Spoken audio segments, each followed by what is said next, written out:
Assalamualaikum warahmatullahi wabarakatuh. Salam dan bahagia.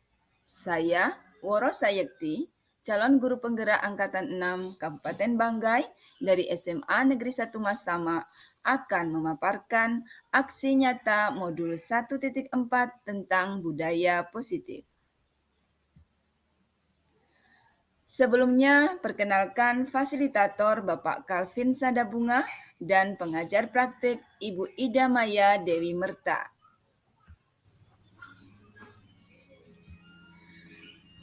Dan inilah rancangan tindakan aksi nyata saya. Latar belakang.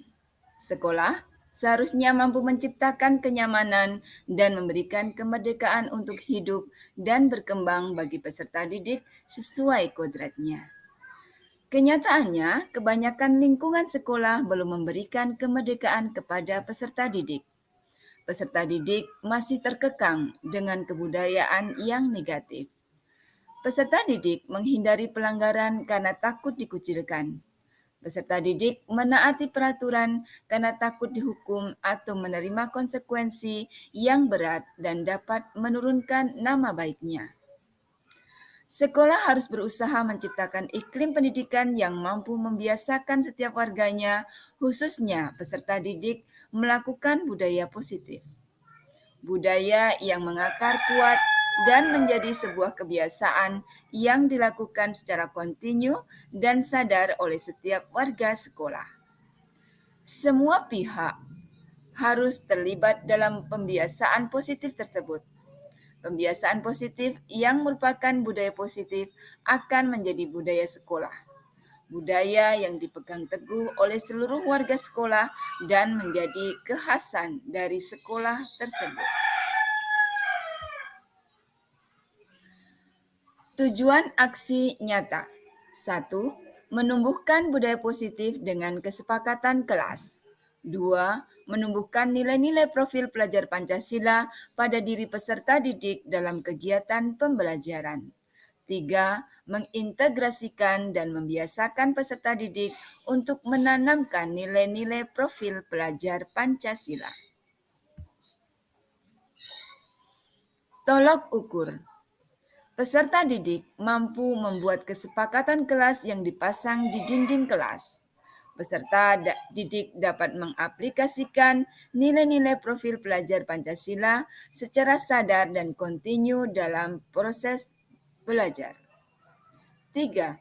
Peserta didik terlibat aktif dalam kegiatan ekstrakurikuler dengan sadar mengamalkan nilai-nilai profil pelajar Pancasila.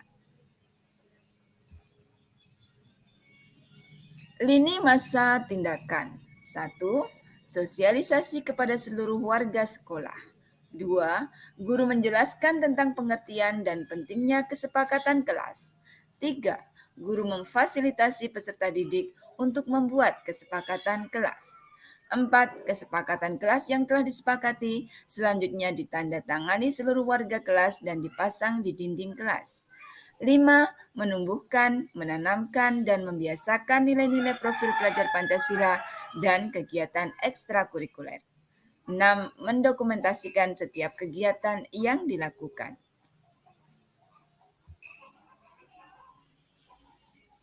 Dan inilah rangkaian tindakan aksi nyata saya.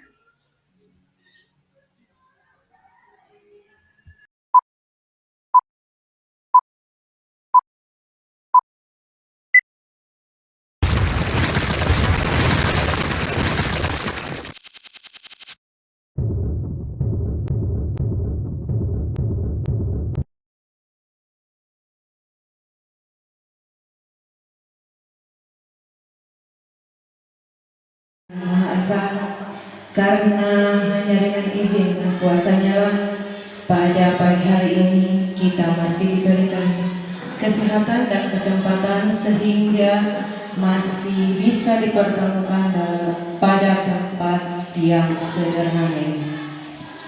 Baiklah, untuk mempersingkat waktu, kegiatan pengibasan materi 1.4 penerapan budaya positif di sekolah oleh teman sejawat Ibu Rosaeti, calon guru penggerak Angkatan 6 Kabupaten Banglayu, Provinsi Sulawesi Tengah. SMA Negeri 1 Masama dimulai. Sepatah kata dari Wakil Kepala Sekolah yang mewakili Kepala Sekolah SMA Negeri 1 Masama. Kepada beliau disilakan. Assalamualaikum warahmatullahi wabarakatuh. Selamat pagi. Om Swastiastu. Bapak-bapak, ibu-ibu guru yang hormati dan saya banggakan.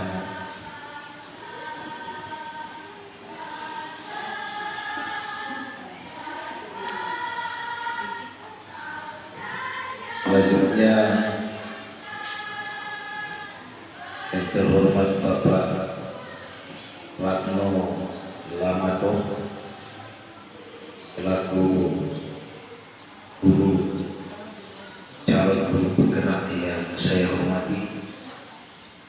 Puji syukur senantiasa kita panjatkan kehadirat Allah Subhanahu wa taala, Tuhan yang Maha Esa, yang mana pada pagi hari ini sesuai rencana yang dilaksanakan oleh salah satu rekan kita selaku calon guru penggerak, bahwa pada hari ini diprogramkan untuk melaksanakan sebuah kegiatan yang berkaitan dengan kegiatan dari calon guru penggerak, dan alhamdulillah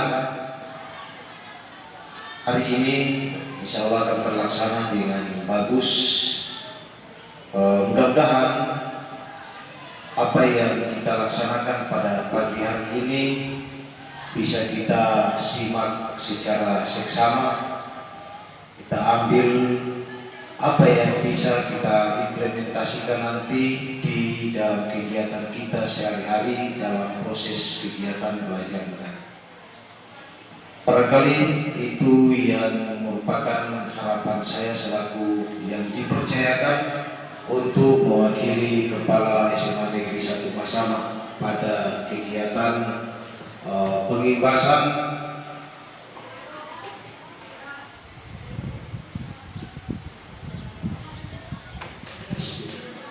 pengibasan diseminasi nilai positif di SMA Negeri 1 Masama. Olehnya itu barangkali saya tidak perlu berpanjang lebar agar supaya kegiatan kita pada pagi hari ini ucapkan Bismillahirrahmanirrahim. Acara atau kegiatan pengibasan nilai positif untuk calon guru penggerak kepada seluruh rekan-rekan guru pada hari ini saya nyatakan dimulai. Assalamualaikum warahmatullahi wabarakatuh. Terima kasih kepada Bapak Wakil Kepala Sekolah. Selanjutnya materi yang akan disampaikan oleh rekan sejawat Ibu Rosaeti mengenai pengimbasan materi 1.4 penerapan budaya positif di sekolah. Apa dan bagaimana penerapan budaya positif di sekolah? Untuk itu kami serahkan langsung kepada Ibu Rosaeti.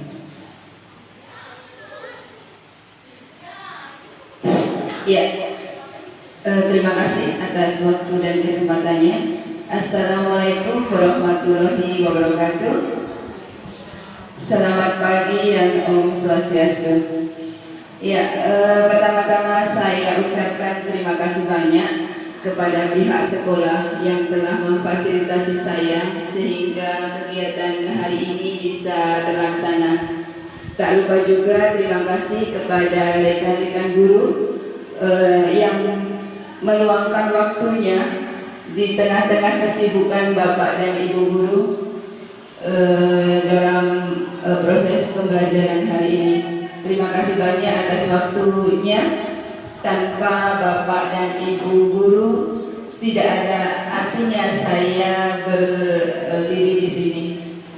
Hari ini saya akan melakukan pembahasan materi 1.4 tentang budaya positif sekolah. Jadi kalau boleh saya ceritakan sedikit tentang perjalanan saya dalam mengikuti pendidikan guru penggerak. Kita di sini diberi tugas untuk menyelesaikan 10 modul dan hari ini kita sudah sampai di 4 modul ya.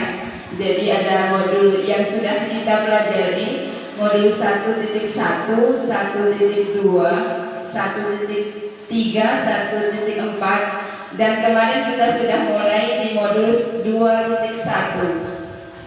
Dan hari ini saya ingin membagi praktik baik yang telah kami dapatkan selama ini selama pendidikan guru penggerak, yaitu tentang budaya positif sekolah. Ya, jadi di dalam pendidikan guru penggerak itu banyak sekali yang manfaat yang saya rasakan selama ini tentang bagaimana paradigma kita diperbaiki dari paradigma pendidikan yang lama menuju ke paradigma pendidikan yang baru. Ya, kenapa ini harus dikembangkan kembali? Karena saya tahu bahwa budaya positif itu sudah ada dari zaman dulu, tetapi ada keresahan di mana budaya positif itu sudah sedikit demi sedikit luntur dan mulai ditinggalkan. Bukan karena sengaja ditinggalkan, mungkin karena perkembangan zaman yang mengkondisikan seperti itu. Jadi salah satu tujuan dari pemerintah untuk menggalakkan lagi budaya positif di sekolah ini adalah untuk menumbuhkan motivasi secara internal dari dalam diri warga sekolah, baik peserta didik maupun kita sebagai para pendidik.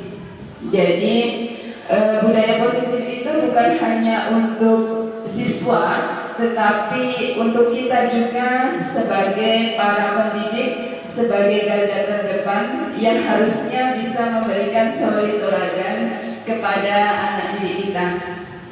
Jadi kalau boleh saya cerita sedikit berdasarkan filosofi pendidikan Ki Hajar Dewantara, ia sebagai bapak pendidikan, pendiri taman siswa. Jadi pendidikan kedepannya harus berpihak kepada murid. Yang selama ini kita terbiasa bahwa pendidikan itu selalu terpusat pada guru. Sekarang paradigmanya sudah sedikit demi sedikit kita alihkan ke berdasarkan kebutuhan siswa. Nah, tidak usah berpanjang lebar, saya akan mulai saja tentang apa itu budaya positif sekolah.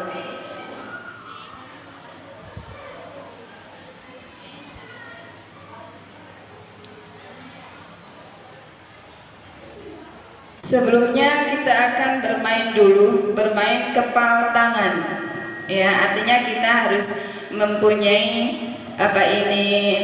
keyakinan diri, kepercayaan diri untuk bisa menjaga keyakinan kita supaya tidak terpengaruh oleh orang lain.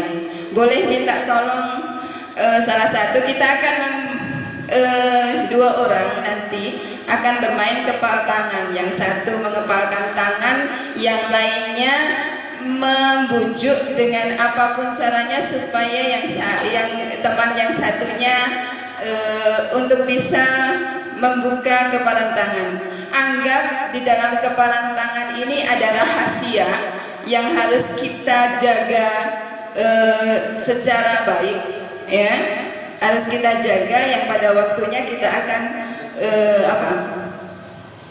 tidak ada seorang pun yang boleh tahu kecuali ada izin dari yang mempunyai rahasia itu, ya. Jadi ada salah satu yang tuliskan secari kertas di sini tentang rahasia Anda, kemudian dikepalkan tangannya. Boleh saya berdiri saja ya? Dikepalkan tangannya, kemudian satu rekan mencoba membujuk untuk bisa membujuk untuk yang mengepalkan tangannya ini bisa membuka rahasianya, ya. Boleh minta tolong Ibu Nining dengan Ibu Dina mempraktekkan, ya. Jadi ya, jadi yang mengepal tangan ini mempunyai rahasia. Rahasia itu harus dijaga, tidak boleh dikasih tahu sama temannya. Temannya ini berusaha untuk bagaimana temannya bisa membuka, dengan membujuk, dengan memberi rayuan, dengan memberi hadiah atau apapun. Ya, silahkan.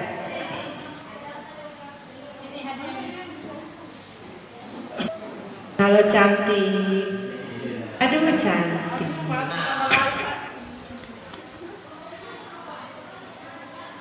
Ada apa itu di tangan? Ada rahasia. Oh iya. Kasih tahu saya dong, apa rahasianya? Tidak mau. Kalau mau buka rahasianya, semoga besok langsung naik pelaminan. Tidak mau berbuka, tidak mau naik pelaminan. Oh besok, tidak mau. Minggu depan saja kalau begitu. Naik pelaminan loh. Jodoh yang baik, pengertian. Oh jangan macam Pak Hardi. Kenapa Pak Hardi?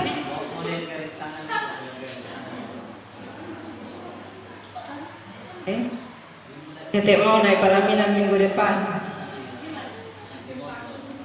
Makin takut. Dapat lulus PPG. Mau buka saja kalau begitu. Apa ini? Oh, obat mujarab anti galau. Siapa yang mau di obat DP galau ini? Oh iya, oke. Makasih cantik. Rayunya, tapi kalau Ibu Isna tidak mau, jadi Ibu Isna juga tidak akan membuka tangannya. Jadi artinya bahwa kita tidak bisa mengontrol orang lain kecuali orang itu mau dikontrol oleh orang lain, ya. Jadi guru itu tidak bisa mengontrol siswa kecuali siswa itu berkehendak dirinya untuk dikontrol oleh guru. Nah, untuk bisa mengontrol siswa, maka guru itu mempunyai cara, beribu-ribu cara, berbagai macam cara, ya. Jadi nanti ini yang akan kita bicarakan tentang 5 posisi kontrol seorang guru supaya kita bisa berkolaborasi, menjalin kerjasama yang baik antara guru dan siswa, ya. Jadi sekarang sudah tidak ada zamannya lagi kita seorang dewasa yang bisa memaksakan kehendak kepada siswa. Kita lanjut. Ya, ini terjadi paradigma lama tentang pendidikan adalah menurut teori stimulus respon, kemudian akan mulai digantikan oleh teori kontrol atau teori pilihan. Perbedaan dari paradigma yang lama tentang stimulus respon adalah kita mencoba mengubah orang agar berpandangan sama dengan kita, ya. Jadi objeknya kita, ya. Jadi kita mencoba mempengaruhi orang supaya pandangannya sama seperti kita. Kemudian perilaku buruk itu dianggap sebagai suatu kesalahan. Jadi setiap perilaku buruk dianggap sebagai kesalahan. Kemudian menurut teori ini juga bahwa orang lain bisa mengontrol saya dan saya bisa mengontrol orang lain. Kemudian pemaksaan ada pada saat bujukan gagal, ya. Menurut teori stimulus respon, kalau gagal mempengaruhi orang lain, kita cenderung memaksakan kehendak. Kemudian model berpikirnya adalah menang kalah, ya. Jadi ada pemenangnya, ada yang kalah, ya. Ini menurut paradigma lama. Kemudian sekarang akan diperbaharui dengan paradigma baru, yaitu dengan teori kontrol atau teori pilihan. Jadi berdasarkan teori ini kita berusaha memahami pandangan orang lain tentang dunia. Jadi kita berusaha masuk ke dunia anak untuk menyelesaikan permasalahan yang ada di anak. Jadi kita membaur dulu, mengetahui dulu karakter anak supaya kita dapat mencari solusi, karena kita tahu akar masalahnya. Kemudian di sini juga dikatakan bahwa semua perilaku mempunyai tujuan. Perilaku itu bisa perilaku positif maupun perilaku negatif. Semuanya pasti ada tujuan, ya. Dan kita harus di sini nanti kita bertugas untuk mencari tahu apa tujuan dari perilaku tersebut supaya kita bisa menyelesaikan atau memutuskan solusi untuk anak. Kemudian Anda tidak bisa mengontrol orang lain dan orang lain tidak bisa mengontrol Anda. Artinya apa? Bahwa kita tidak bisa mengontrol siswa kecuali siswa tersebut bersedia untuk dikontrol oleh guru. Dan ini perlunya adanya motivasi intrinsik atau motivasi yang berada dari dalam diri siswa. Jadi motivasi itu ada dua macam, yaitu motivasi intrinsik dan motivasi ekstrinsik. Motivasi ekstrinsik itu adalah motivasi yang berasal dari orang lain. Jadi seseorang itu melakukan sesuatu kegiatan atau tindakan karena adanya pengaruh dari orang lain.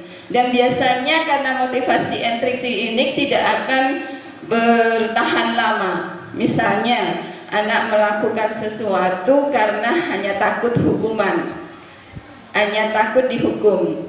Nah, setelah tidak ada hukuman lagi, anak tidak akan takut lagi melakukan hal tersebut, ya, karena motivasinya bukan dari dalam diri kita sendiri. Lain halnya kalau motivasi intrinsik. Motivasi intrinsik itu adalah motivasi yang sudah terbangun dari dalam diri karena ada keyakinan di situ, ada keyakinan daripada di hati anak-anak bahwa memang hal itu harus dilakukan. Dan sebenarnya harus dilakukan. Jadi tidak ada paksaan dari seseorang dalam mempengaruhi motivasi intrinsik ini. Ya, jadi motivasi intrinsik ini biasanya akan bertahan lebih lama karena dia berasal dari dalam diri sendiri. Kemudian kolaborasi dan konsensus menciptakan pilihan-pilihan baru. Jadi adanya kolaborasi, kerjasama antara beberapa orang untuk menimbulkan pilihan-pilihan baru. Kalau bisa memilih poin A, B, dan C dan sebagainya. Karena ada pilihan-pilihan tindakan yang harus dilakukan. Kemudian model berpikirnya menang-menang, jadi tidak ada yang kalah di sini. Semua mempunyai kemenangan, mempunyai kepuasan tersendiri ketika dia bisa menyelesaikan suatu masalah atau memberikan solusi pada suatu permasalahan anak. Ini adalah bagian dari disiplin positif, yaitu tentang teori kontrol yang dikemukakan oleh Dr. William Glasser. Yang tadi dikatakan bahwa realitas atau kebutuhan kita berbeda. Kita berusaha memahami pandangan orang lain tentang dunia. Setiap orang memiliki gambaran yang berbeda. Demikian juga siswa dengan guru pasti mempunyai gambaran yang berbeda, mempunyai pandangan yang berbeda. Nah, gambaran seseorang itu tergantung oleh 5 kebutuhan dasar manusia. Yang pertama, kebutuhan untuk bertahan hidup. Biasanya ini bersifat psikologis, psikologis. Ya, jadi adanya terpenuhinya kebutuhan pangan, papan, sandang dan sebagainya. Kemudian kebutuhan akan penguasaan. Penguasaan itu bukan kayak berkuasa ya, tetapi pengakuan terhadap kompetensinya, pengakuan terhadap kemampuan pada diri si anak. Kemudian kebutuhan akan kasih sayang dan rasa diterima.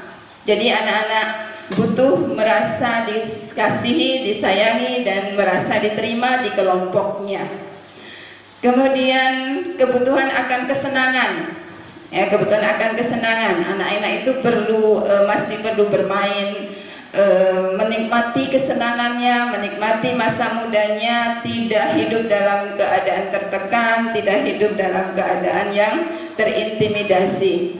Kemudian kebebasan. Jadi anak-anak itu diberikan ke ruang yang cukup untuk mengekspresikan kehendaknya dengan catatan masih dalam kontrol guru. Kemudian model berpikirnya menang-menang. Tidak ada yang kalah di sini. Jadi ketika kita sudah menyelesaikan sesuatu masalah, tidak ada yang merasa kalah, tidak ada merasa menang. Semuanya menjadi pemenang.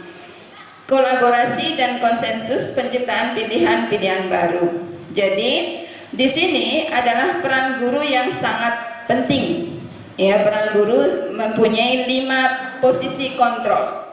Yaitu yang pertama sebagai penghukum dan pembuat rasa bersalah, kemudian berfungsi sebagai teman, kemudian yang keempat sebagai pemantau, dan yang kelima adalah sebagai manajer. Jadi guru diharapkan bisa berperan sebagai manajer, artinya bisa menumbuhkan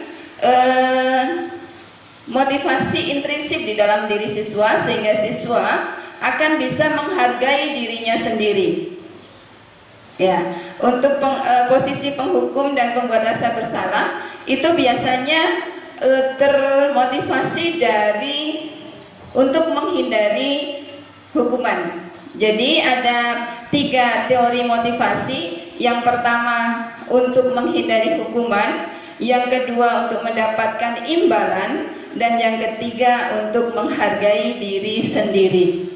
Ya, jadi anak tadi dikatakan bahwa setiap perilaku itu mempunyai tujuan. Tujuan itu pasti dipengaruhi oleh motivasi. Ya, jadi ada 3 teori motivasi di situ untuk menghindari hukuman. Nah, posisi kontrol guru biasanya hanya sebagai penghukum dan pembuat rasa bersalah. Kemudian ada posisi kontrol yang lainnya adalah sebagai teman dan pemantau. Itu biasanya anak-anak hanya ingin mencari atau mendapatkan imbalan. Kemudian sebagai manajer itu anak-anak biasanya akan menghargai diri sendiri.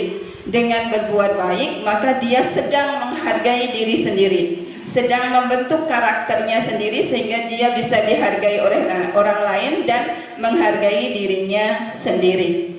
Nah, teori motivasi yang ketiga inilah yang akan membentuk nilai-nilai kebajikan universal. Nilai-nilai kebajikan universal itu adalah nilai positif yang diyakini secara bersama. Nanti pada akhirnya teorinya, prakteknya akan turun pada keyakinan kelas. Sehingga sekarang tidak ada lagi keyakinan kelas apa? Keyakinan yang dibangun secara bersama-sama, disepakati secara bersama-sama antara siswa di kelas dengan guru sebagai orang tua di sekolah. Jadi sekarang keyakinan kelas itu berada di atas dari peraturan kelas, karena peraturan itu hanya sifatnya memaksa. Ya, peraturan itu sifatnya memaksa. Tapi kalau keyakinan kelas itu diyakini secara bersama-sama, dimusyawarahkan dengan siswa di dalam kelas, sehingga siswa bisa yakin bahwa itu nilai-nilai yang harus ditumbuhkan kembali. Saya yakin bahwa nilai-nilai positif itu sudah ada pada anak sejak lahir. Ya, jadi menurut teorinya bahwa anak itu dilahirkan bukan seperti kertas putih yang kemudian orang dewasa bebas untuk menulisi apa saja, memberi cerita apa saja. Anak itu sebenarnya dilahirkan sudah membawa karakternya sendiri, seperti kertas yang sudah ditulisi tapi belum ditebalkan. Jadi kita sebagai guru, sebagai orang dewasa, kita orang tua, lingkungan sekolah hanya berkewajiban atau hanya berkewajiban sebagai orang yang mau yang mencoba atau membantu anak menebalkan karakter-karakter yang sudah ada sejak lahir. Nah, karakter apa yang dominan itulah yang akan menjadi karakter yang nampak pada diri anak. Jadi karakter anak itu akan dipengaruhi besar oleh orang-orang dewasa yang ada di sekitar anak tersebut dan lingkungan anak tersebut. Ya, jadi itu tentang kebajikan universal. Kemudian teori yang selanjutnya, Anda tidak bisa mengontrol orang lain, hanya Anda yang bisa mengontrol diri Anda. Seperti tadi Ibu Isna tidak bisa dipengaruhi oleh Ibu Nining, ya, kecuali dia mengizinkan dirinya untuk membuka kepalan tangannya. Ya, jadi mengizinkan itu harus dengan bujukan, dengan cara ya pintar-pintarnya Ibu Nining untuk membujuk Ibu Isna. Ya, sekarang kita mulai di teori disiplin positif. Disiplin positif adalah proses pembelajaran. Jadi dia perlu diajarkan, ditanamkan, diberi contoh dan sebagainya, karena dia proses pembelajaran. Tidak bisa anak-anak mengerti dengan sendirinya tanpa melihat, tanpa mendapatkan role model, tanpa ada contoh yang dia ikuti. Disiplin positif merupakan pendekatan mendidik anak untuk melakukan kontrol diri dan pembentukan kepercayaan diri. Ya, jadi ini fungsi dari disiplin positif. Makna disiplin. Disiplin berasal dari kata disiplina yang artinya belajar. Makna asal dari kata ini berkonotasi dengan disiplin diri daripada murid-murid Sokrates dan Plato. Ini berdasarkan sejarahnya dulu tentang makna disiplin. Disiplin diri membuat orang menggali potensinya menuju sebuah tujuan apa yang dia hargai. Jadi karena dia ada tujuan, ada cita-cita, maka terbentuklah disiplin diri. Namun ada kata namun, berarti ada apa? Ya. Namun dalam budaya kita, makna kata disiplin telah berubah menjadi sesuatu yang dilakukan seseorang pada orang lain untuk mendapatkan kepatuhan. Kecenderungan umum adalah menghubungkan kata disiplin dengan ketidaknyamanan, bukan dengan apa yang kita hargai atau pencapaian suatu tujuan mulia. Jadi ini terjadi pergeseran nilai disiplin. langkah dalam mengajarkan disiplin positif. Yang pertama, kenalkan disiplin sejak dini pada anak didik kita. Diskusikan setiap aturan dan kesepakatan yang dibuat. Dan ini kita sudah harus mulai mencobanya. Kalau saya mendapatkan dari guru penggerak, itu keyakinan kelas atau kesepakatan kelas itu bisa kita rubah sewaktu-waktu ketika diperlukan. Jadi biasanya nanti di awal semester kita sudah mulai memberikan keyakinan kelas. Keyakinan kelas itu tidak usah banyak-banyak, sedikit tapi dipatuhi oleh seluruh anggota di kelas. Ya, dari keyakinan kelas itu akan menjadi keyakinan sekolah. Jadi nanti bisa diturunkan menjadi keyakinan sekolah. Dan biasanya keyakinan kelas dan keyakinan sekolah itu diformulasikan atau dengan kalimat-kalimat yang positif, bukan kalimat-kalimat yang memaksa. Ya, jadi selama ini aturan-aturan di sekolah kan kalimatnya sangat keras, sangat menimbulkan ketidaknyamanan bagi siswa. Kemudian bersikap tegas, bukan marah. Jadi untuk menimbulkan kita tidak bisa harus tegas, tidak bisa juga terlalu lentur, terlalu lemah di hadapan anak. Tetapi jangan terkesan kita marah-marah. Dan ini saya waktu mendapatkan pelajaran ini merasa tertampar karena saya sering juga seperti itu. Tapi dengan pembelajaran ini kita sudah bisa berusaha sedikit demi sedikit. Karena kita tidak bisa melakukan sesuatu itu seperti membalik telapak tangan. Harus dibiasakan terlebih dahulu. Ya, jadi banyak sekali hal-hal yang saya dapatkan, kemudian saya merefleksikan diri, oh iya ya, selama ini kita seperti ini. Ya, jadi artinya yang lalu biar yang berlalu tidak akan bisa diulang kembali, dan sekarang kita hanya mencoba untuk berusaha untuk ya paling tidak mendekati paradigma yang sekarang ini sedang digalakkan oleh pemerintah. Disiplin positif.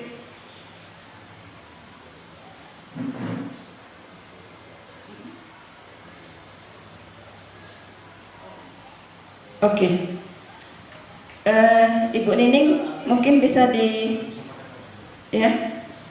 saya lanjutkan supaya karena hari Jumat supaya cepat selesai. Disiplin positif mengajarkan orang dewasa untuk menggunakan kebaikan dan ketegasan pada saat yang sama dan tidak bersifat menghukum atau permisif. Ya, jadi lebih ditekankan pada ketegasan, bukan bersifat menghukum atau permisif. Alat dan konsep disiplin positif meliputi saling menghormati. Orang dewasa meneladankan ketegasan dengan menghormati diri dan menghormati kebutuhan anak. Mengidentifikasi keyakinan di balik perilaku tersebut. Jadi kita harus melihat bahwa setiap perilaku itu pasti ada tujuannya. Disiplin yang efektif mengenali alasan anak-anak melakukan apa yang mereka lakukan dan bekerja untuk mengubah keyakinan itu. Bukan hanya mencoba mengubah perilaku. Jadi mencoba mempengaruhi keyakinan dari seorang anak, bukan mencoba mengubah perilaku. Karena pada dasarnya kita tidak bisa mengontrol perilaku siswa, hanya bisa mempengaruhi untuk merubah keyakinannya. Kemudian komunikasi yang efektif dan keterampilan memecahkan masalah. Nanti kita akan bicara tentang segitiga restitusi. Bagaimana kita menghadapi permasalahan anak. Kemudian disiplin yang mengajarkan dan tidak bersifat permisif dan punisif, artinya tidak bersifat menghukum. Berfokus pada solusi bukan pada hukuman. Ya, jadi kita tidak berfokus pada hukuman apa yang anak-anak harus terima, tetapi bagaimana solusinya untuk menghadapi anak-anak yang bermasalah. Kemudian pemberian dorongan. Dorongan itu bukan pujian, upaya membangun harga diri dan pemberdayaan jangka panjang. Membangun harga diri siswa, membangun kepercayaan siswa, membangun kepercayaan dirian siswa bahwa dia layak untuk dihormati, dia layak untuk berada di lingkungannya. Praktik disiplin positif di sekolah. Jadi praktik disiplin ini harus membangun kegiatan belajar tepat pada tumbuh kembang anak. Kalau kita di sini anak-anak SMA berarti tidak bisa disamakan dengan anak-anak usia SD atau usia TK PAUD. Ya, karena anak-anak usia 14 tahun sampai 21 tahun itu diharapkan orang tua dan guru dapat berperan sebagai penasihat untuk membangun standar perilaku anak yang tepat pada dirinya maupun lingkungannya, dan juga menjadi teman diskusi yang setara. Karena anak-anak ini diberikan sudah diberikan kemampuan untuk menganalisis, bisa karena dia kemampuan bukan kemampuan motorik lagi, tetapi sudah kemampuan analisisnya yang berjalan untuk anak-anak setingkatan anak SMA. Praktik yang kedua adalah memahami karakteristik dan kebutuhan anak. Jadi setiap anak itu unik. Tidak ada anak yang dilahirkan sama. Pasti dari lahir dia mempunyai karakternya sendiri.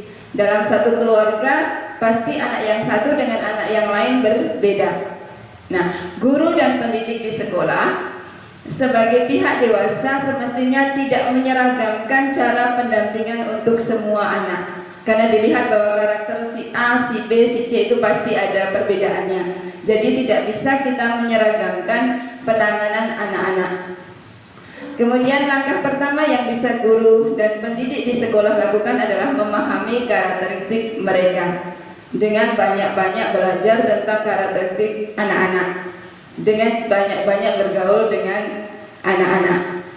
Jadi dari situlah kita bisa mengetahui, mengenali karakteristik yang dimiliki oleh si anak. Ada anak-anak yang kalau dipuji malu, ada anak-anak yang harus dipuji-puji terus, ada anak-anak kalau dipanggil malu. Tapi kalau ada anak-anak yang mempunyai karakter, kalau dalam belajar ada yang ngomong saja malu, tetapi untuk mengkonsep itu jago. Ya, jadi dari situlah kita mengenali bagaimana penanganan terhadap beberapa karakteristik anak yang banyak ini. Jadi tugas terberat guru adalah menemukan karakter yang ada pada diri anak. Kemudian yang ketiga, menyelenggarakan gotong royong antara guru dan orang tua. Jadi di dalam pendidikan guru penggerak ini kita sudah diajarkan bagaimana berkolaborasi antar teman sejawat, menularkan praktik baik. Jadi kalau ada yang mempunyai praktik baik ditularkan kepada gurunya, itu kepada temannya. Itu salah satu dari peran guru dan orang tua supaya menjadi teladan bagi siswa. Banyak orang tua yang hingga kini masih percaya jika sekolah adalah tempat mendidik anak yang utama. Jadi kepercayaan orang tua terhadap sekolah ini masih besar terhadap sekolah untuk dijadikan tempat mendidik anak. Guru dan orang tua adalah partner, dapat membangun komunikasi dan kerjasama untuk saling mengetahui perkembangan anak.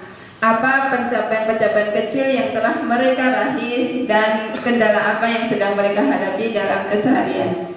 Dan sebisa mungkin sekecil apapun pencapaian siswa itu mendapatkan apresiasi daripada guru, supaya apresiasi yang kecil bagi kita mungkin akan menumbuhkan kepercayaan diri pada anak.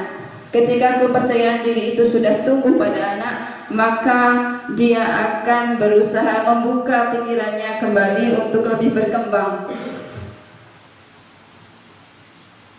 Keempat, meningkatkan intensitas komunikasi. Jauh dekatnya hubungan antara dua orang dipengaruhi oleh seberapa banyak mereka saling berkomunikasi. Membangun hubungan yang lentur, jamak peran. Seorang guru berperan sebagai teman diskusi yang dapat mengerti permasalahan siswa.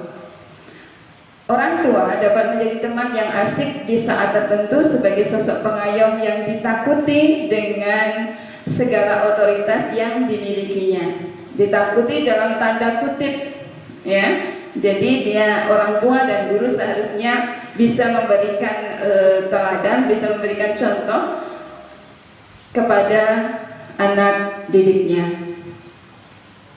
Makna disiplin menurut Ki Hajar Dewantara. Nah, sekali lagi karena kita berbicara di dunia pendidikan, maka kita tidak bisa lepas dari filosofi pendidikan Ki Hajar Dewantara.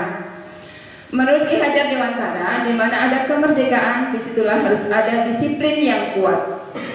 Sungguh pun disiplin bersifat self-disiplin, yaitu kita sendiri yang mewajibkan kita dengan sekeras-kerasnya. Sebab jika kita tidak cakap melakukan self-disiplin, wajiblah penguasa lain mendisiplinkan kita. Ya, jadi seperti anak-anak mempunyai self-disiplin, disiplin dari dirinya. Ketika anak-anak sudah tidak bisa melakukan perilaku disiplin, maka kita sebagai orang dewasa harus berusaha mendisiplinkan anak. Seperti kita juga di sekolah. Kemudian peraturan demikian harus ada dalam suasana yang merdeka. Jadi makna dari merdeka itu bukan berarti semaunya sendiri, sebebas-bebasnya, tetapi masih dalam kontrol guru. Jadi tidak ada kata merdeka belajar atau merdeka mengajar itu nanti dibiarkan begitu saja. Tidak. Artinya bahwa merdeka itu pasti ada batasan-batasan di mana seorang guru bisa memberi arahan, memberi patokan kemana mereka harus berjalan. Ki Hajar Dewantara menyatakan bahwa untuk mencapai kemerdekaan dalam konteks pendidikan saat ini, untuk menciptakan murid yang merdeka, syarat utamanya harus ada disiplin yang kuat. Disiplin yang dimaksud adalah disiplin diri yang memiliki motivasi internal. Lagi-lagi yang ditekankan di sini adalah motivasi internal. Karena motivasi itu kalau dia berasal dari diri sendiri, tumbuh dari dalam diri, maka dia akan lebih bersifat permanen dibandingkan motivasi yang berasal dari luar. Untuk itu memerlukan pihak lain untuk mendisiplinkan. Jadi untuk menimbulkan disiplin diri yang bersifat internal, maka anak-anak perlu memerlukan pihak lain untuk mendisiplinkan sehingga menjadi motivasi eksternal. Jadi motivasi eksternal itu seharusnya dimaksudkan bisa menumbuhkan motivasi secara internal pada diri anak.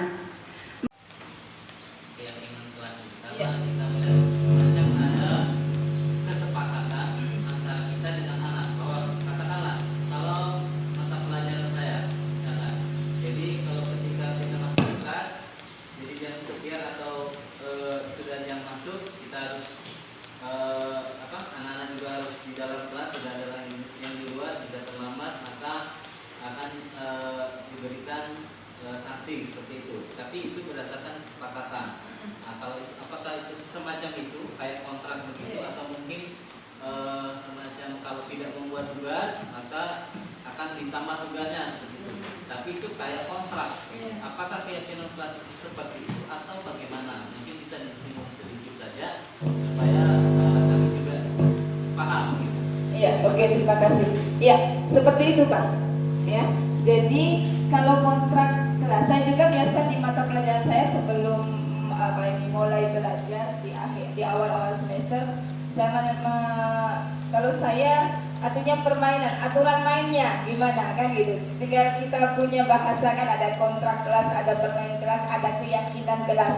Yang intinya bahwa di dalam kontrak kelas atau permainan kelas atau keyakinan kelas kita melibatkan siswa, sehingga siswa tahu konsekuensi apa ketika mereka tidak melakukan keyakinan kelas atau kontrak kelas yang Bapak buat. Ya, mereka sudah tahu konsekuensinya, mereka sudah tahu akibatnya apa. Lain dengan aturan yang ketika mereka masuk kemudian dikasih aturan, aturan kan mereka tidak dilibatkan dalam membuat peraturan tersebut. Ya, tapi kalau kita nanti kita cobalah untuk membuat keyakinan di dalam kelas, walaupun hanya beberapa poin, ada beberapa poin misalnya. Cuma dalam membuat keyakinan kelas kita harus mengacu pada pembentukan profil karakter pelajar Pancasila. Ya, jadi kemarin saya baru ambil buat keyakinan kelas. Mereka ada yang bilang kalau kelas impian saya adalah kelas yang ada AC-nya. Kelas yang ada itu kan bukan profil pelajar Pancasila. Artinya bahwa keyakinan kelas itu adalah nanti pada akhirnya bisa membentuk karakter profil pelajar Pancasila yang bertakwa, beriman kepada Tuhan Yang Maha Esa, mandiri, bertanggung jawab, bergotong royong, berkebinekaan global dan sebagainya. Jadi guru harus bisa tidak melempar saja keyakinan kelas apa yang kamu mau gitu. Tapi guru harus memberikan batasan-batasan bahwa keyakinan kelas ini diwujudkan, dimaksudkan untuk membentuk profil pelajar Pancasila. Dan saya yakin bahwa profil pelajar Pancasila itu sebenarnya sudah ada pada diri siswa, hanya saja mungkin belum menjadi kebiasaan, masih ada yang sudah maksudnya sudah menunjukkan keberagaman ada mereka, karena kita hidup sebagai masyarakat yang heterogen. Di sini kan ada dari berbagai macam suku bangsa, agama, dan itu sudah terjalin. Itu adalah aset kita, ya. Kemudian mereka sudah punya tanggung jawab. Ketika dikasih tanggung jawab, mereka melakukan tanggung jawabnya dengan bagus. Itu juga aset dari itu yang perlu kita tumbuh kembangkan. Dari anak-anak yang tidak kurang mempunyai rasa tanggung jawab, kemudian kalau kita tumbuhkan, maka mereka akan tumbuh rasa tanggung jawabnya. Ya, berbeda dengan kalau kita biarkan tanpa ada kesepakatan, tanpa ada keyakinan kelas, maka yang tadinya tidak punya rasa tanggung jawab atau kemandirian atau tidak menghormati orang lain di dalam kelas, itu akan mulai sedikit demi sedikit tumbuh karena itu dibudayakan, ya, dengan kesepakatan kelas. Dan kalau perlu kesepakatan kelas itu ditulis, ditempel di dalam kelas, ya. Artinya kita ingatkan saja, loh kamu kalau ini ingat loh ada kesepakatan yang sudah kita sepakati. Artinya kita dengan tidak sengaja menggiring anak-anak supaya tetap berperilaku positif. Ya. Semoga materi yang disampaikan tadi oleh Ibu Woro bisa kita aplikasikan dalam kegiatan kita sehari-hari. Terima kasih untuk teman-teman semua, teman-teman guru atas partisipasinya dalam kegiatan ini. Lebih dan kurangnya saya mohon maaf. Wabillahi taufiq wal hidayah. Wassalamualaikum warahmatullahi wabarakatuh.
I know